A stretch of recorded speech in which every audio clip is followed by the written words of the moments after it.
I used to think my role in the family was set in stone. I was the built-in babysitter, the one everyone called first, the one who was just expected to be available. For years, I rearranged my life around my siblings' schedules, their date nights, their last-minute emergencies. It wasn't just my nieces and nephews. It was my younger cousins too. "You're so good with kids," they'd say, and for a while, that praise was enough. I loved the kids, I truly did.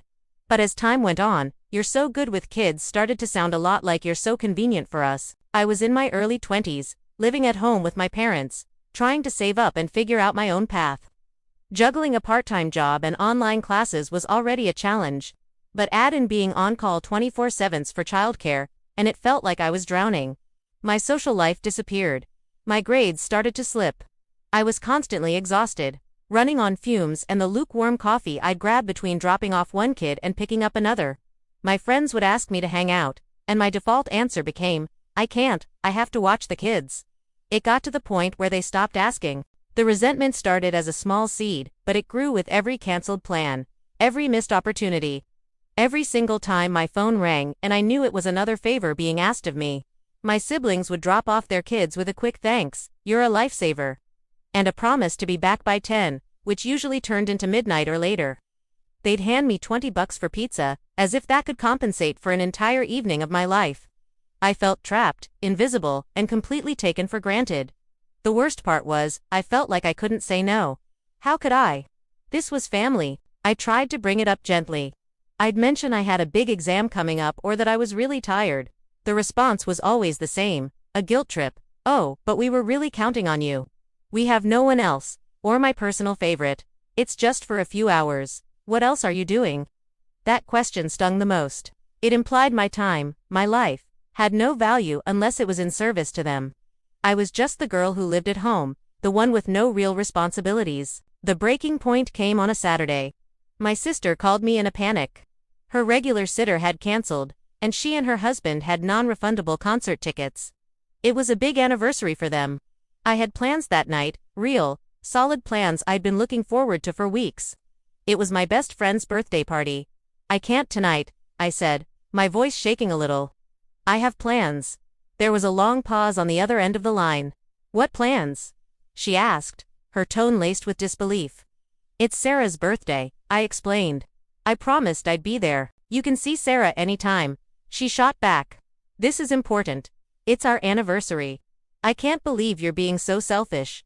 Selfish. The word hit me like a slap. All those years, all those sacrifices, and I was the one being called selfish. We argued back and forth, my sister getting more and more frustrated, me feeling smaller and smaller. Finally, she hung up on me. An hour later, my mom called. I expected her to take my side, to understand. I was wrong. She launched right in. "Your sister is in tears," she said, her voice stern. "I can't believe you'd do that to her. Family is supposed to help each other out. That's what we do." I tried to explain about my friend's party, about how I always say yes, about how tired I was. She wasn't listening. "You live here, under our roof, rent-free," she said.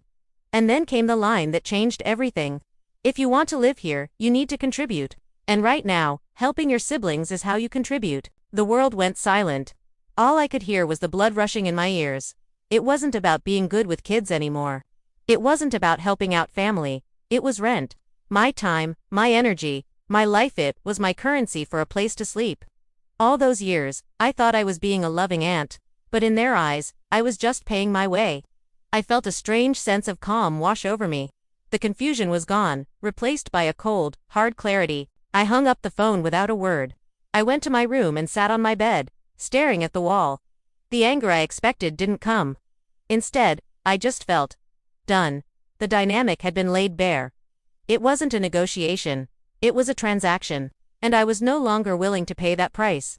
That night, I didn't go to my friend's party. I was too emotionally drained. Instead, I opened my laptop and started looking for apartments. I looked at my bank account. It wasn't much, but maybe, just maybe, it was enough. The next morning, I walked into the kitchen where my mom was making coffee. She looked at me, expecting an apology. "I'm moving out," I said, my voice steady. She blinked, surprised. "Don't be dramatic," she said. "We can talk about this." "There's nothing to talk about," I replied. "You were right. If I want to live here, I have to contribute in the way you see fit. So, I've decided to live somewhere else, where I can contribute with actual money. The fallout was immediate and intense. My siblings were furious. They accused me of abandoning them, of being selfish and ungrateful. My mom tried to backtrack, saying she didn't mean it like that, but she did. She'd said the quiet part out loud, and there was no taking it back. Finding an apartment was tough. I ended up in a tiny studio with a roommate I found online. It was a struggle.